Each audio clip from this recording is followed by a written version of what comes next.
Il existe un moment, juste avant que l'âme ne parte, où quelque chose d'invisible se déplace dans la pièce. La médecine ne connaît pas cet instant précis. Elle mesure le rythme cardiaque et la respiration. Mais ce qui se passe réellement échappe à ces instruments. Les personnes qui se sont assises au chevet de mourant rapportent un changement dans la pièce elle-même, comme si l'air devenait plus dense, comme si quelqu'un d'invisible entrait silencieusement. Tu en as peut-être déjà entendu parler, un regard fixé sur le vide qui n'est pas vide, un sourire sans raison apparente, des mots adressés à quelqu'un que personne ne peut voir. Ce que les présents interprètent comme confusion est en vérité le contraire absolu. C'est de la clarté, une forme de connaissance qui devient accessible au mourant pendant que son corps se retire. Elisabeth Kübler-Ross a passé des décennies à explorer précisément ce seuil entre les mondes. Elle s'est assise à d'innombrables chevets. Elle a écouté attentivement, et ce qu'elle a trouvé n'était pas le chaos, mais un pattern systématique. L'âme ne dit pas au revoir arbitrairement. Elle suit une chorégraphie intérieure, et cette chorégraphie laisse des traces, que nous pouvons lire si nous sommes prêts à vraiment regarder. La question n'est pas de savoir si l'âme dit au revoir. La question est, comprenons-nous son langage ? Dans les derniers jours avant la mort, quelque chose d'étrange commence à se produire. La personne qui était dans le coma se réveille soudainement. Ses yeux sont clairs, sa voix est ferme. Elle parle comme si rien ne s'était passé. Minutes plus tard, elle est repartie dans le silence.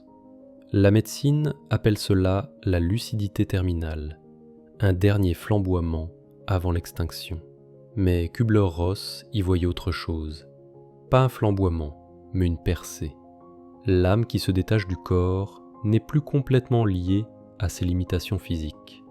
Ce que nous percevons comme inconscience est en vérité un voyage entre deux états. L'âme oscille entre les dimensions. Elle visite déjà ce qui vient. Et parfois elle revient pour dire quelque chose, pour regarder quelqu'un une dernière fois, pour donner un dernier toucher. As-tu déjà remarqué ces moments de clarté soudaine avant la mort ? Kübler-Ross appelait cela le seuil, un état entre ici et là-bas. L'âme se tient avec un pied dans le monde matériel, l'autre dans l'invisible. Et dans ce moment d'équilibre, la chose la plus étonnante se produit. Les morts reviennent. Pas comme fantômes au sens de hantise, mais comme accompagnateurs spirituels. Presque tous les mourants qui peuvent encore parler rapportent des visites. Des proches décédés, des amis partis depuis longtemps. Parfois apparaissent des personnes que l'enfant n'a jamais connues. Un grand-père mort avant sa naissance, une tante dont il n'existait qu'une vieille photo. Et pourtant, l'enfant les reconnaît. Il nomme leurs noms. Il décrit leurs vêtements avec précision. La science tente d'expliquer cela par des hallucinations. Manque d'oxygène, médicaments, chimie cérébrale en état d'exception. Mais Kübler-Ross a documenté des cas où aucun médicament n'était impliqué. Des enfants sans aucune connaissance préalable. Des personnes qui se réveillaient du coma seulement pour rapporter une visite, avant de partir définitivement. La cohérence de ces témoignages, à travers culture, religion, groupe d'âge, est trop grande pour être rejetée comme coïncidence. Il y a une logique dans ces visites. Les défunts qui apparaissent ne sont pas aléatoires. Ce sont les personnes que le mourant aimait le plus, qui lui étaient les plus proches, qui le comprennent. Leur présence n'est pas accidentelle, mais fonctionnelle. Ils sont là pour faciliter la transition, pour enlever la peur, pour montrer « tu n'es pas seul, nous sommes ici, nous t'attendons ». Imagine que tu te tiennes devant une porte derrière laquelle se trouve l'obscurité. Tu ne sais pas ce qui vient, ton cœur bat vite. Puis, la porte s'ouvre légèrement et tu vois un visage familier. Quelqu'un que tu aimes, quelqu'un qui sourit. Soudain, la peur disparaît. Pas parce que l'obscurité a disparu, mais parce que tu sais que de l'autre côté, quelqu'un t'attend. Kübler-Ross décrivait comment les mourants devenaient soudainement paisibles après que ces visites commençaient. L'agitation cédait, la peur se dissolvait. Certains exprimaient même le désir de partir plus vite, pas par désespoir, mais par anticipation joyeuse. Reconnais-tu ces signes chez quelqu'un que tu as accompagné? Si tu t'es déjà assis au chevet d'un mourant, tu as peut-être remarqué des choses étranges. La personne parle de valises à faire, de trains qui partent, de longs voyages qui approchent. Tu penses que c'est de la confusion, du délire, mais c'est le contraire. L'âme parle en symbole. Elle ne peut pas dire directement ce qui se passe, parce que le langage de la matière est trop limité. Alors, elle choisit des images, des archétypes profondément ancrés dans notre inconscient collectif. Voyage, départ, retour à la maison. Ces métaphores ne sont pas aléatoires. C'est la manière dont l'âme communique quand l'esprit rationnel n'est plus un obstacle. Kübler-Ross observait que les mourants se réveillaient fréquemment dans les derniers jours, soudainement, au milieu de la nuit, au milieu de la confusion apparente. Pour un bref moment, ils sont complètement présents. Ils te regardent, vraiment te regardent. Ils saisissent ta main.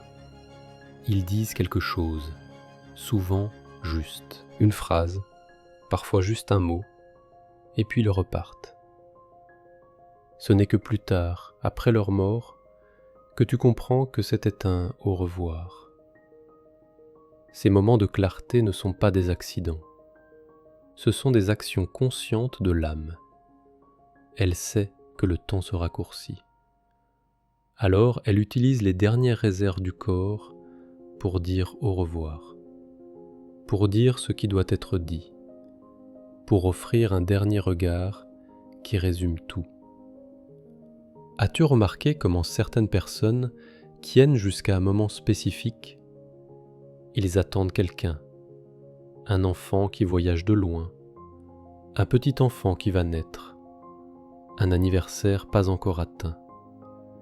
Et dès que ce moment arrive, ils lâchent prise, comme s'ils avaient rempli un contrat intérieur. Ce n'est pas une coïncidence. Kübler-Ross a documenté d'innombrables cas où les gens semblaient contrôler le moment de leur mort. Pas complètement, mais dans une mesure étonnante. Certains attendaient que tous les proches soient rassemblés. D'autres attendaient que tous quittent la pièce, comme s'ils savaient exactement comment ils voulaient partir. Des phrases qui n'ont pas de sens, des noms sans contexte, des images que seul le mourant voit. Ce n'est que plus tard, quand tu y réfléchis, que tu commences à comprendre. Les mots n'étaient pas des messages pour toi, c'étaient des descriptions de ce que l'âme percevait à ce moment-là. Comprends-tu maintenant ce langage symbolique de l'âme? Dans les derniers jours, l'énergie vitale se retire. Les mains deviennent froides, les pieds aussi. Le corps concentre ses dernières ressources sur le centre, cœur et cerveau. Mais même cela n'est que temporaire. L'âme défait ses ancrages. Elle abandonne la périphérie. Elle se rassemble pour sauter. Kübler-Ross décrivait ce processus comme un lâcher-prise conscient. L'âme ne s'accroche pas au corps parce qu'elle doit, mais parce qu'elle en a l'habitude.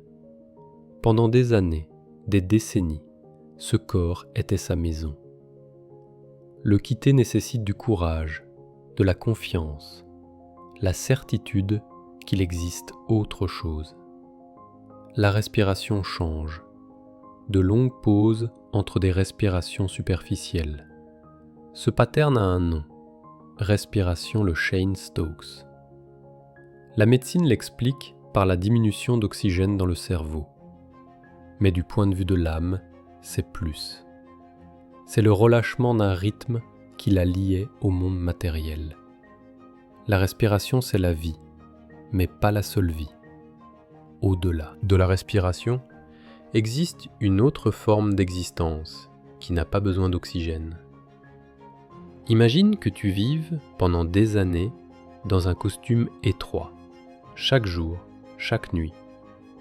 Le costume est chaud, familier, mais aussi restrictif.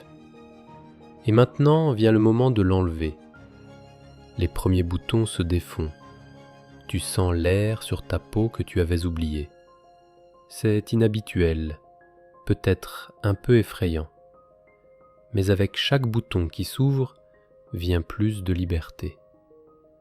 Le corps est ce costume, et l'âme se détache, couche par couche, jusqu'à ce qu'elle soit finalement libre. Il y a un phénomène que Kübler-Ross décrivait souvent. Le dernier souffle est différent. Il ne ressemble pas à une lutte, pas à un étouffement. Il est doux, presque intentionnel, comme si la personne expirait consciemment et décidait ensuite de ne plus inspirer. Les témoins de ce moment rapportent un sentiment d'intention, comme si ce dernier souffle n'était pas un accident, mais un choix délibéré. C'est peut-être le secret le plus difficile à accepter. Pas que nous devons mourir, mais qu'à la fin, nous participons. L'âme n'est pas une passagère surprise par la mort, elle est co-créatrice de sa transition. Et dans le moment où elle relâche le dernier souffle, elle ne dit pas « c'est fini », elle dit « je suis prêt ». Sens-tu cette participation consciente de l'âme dans la transition? Que se passe-t-il après ce dernier souffle? Kübler-Ross a consacré ses dernières années à explorer exactement cette question. Elle a collecté des milliers de témoignages de personnes cliniquement mortes revenues à la vie. Et ce qu'elle a trouvé était remarquablement cohérent. La première perception est souvent un sentiment de légèreté. La douleur disparaît. La lourdeur du corps s'évanouit. Beaucoup décrivent qu'ils se trouvent soudainement au-dessus de leur propre corps. Ils se voient eux-mêmes allongés dans le lit. Ils voient les médecins tentant de les réanimer. Ils entendent les conversations.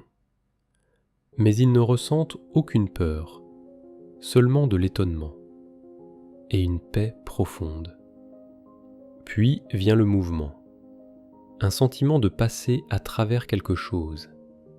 Certains l'appellent un tunnel, d'autres un passage, d'autres encore le décrivent comme une dissolution dans la lumière. L'obscurité au début n'est pas menaçante. Elle est comme le silence avant l'aube. Et, puis, à la fin de ce passage, apparaît la lumière.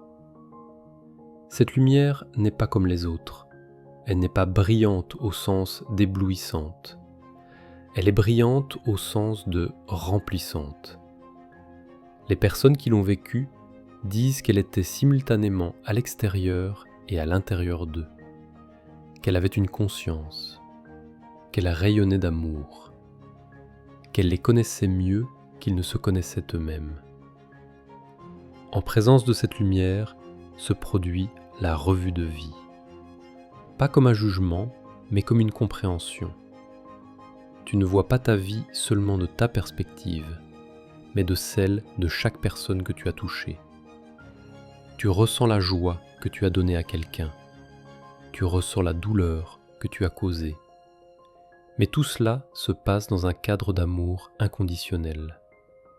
Il n'y a pas de condamnation, seulement de la reconnaissance. Kübler-Ross soulignait que cette lumière ne demandait jamais « qu'as-tu accompli ?»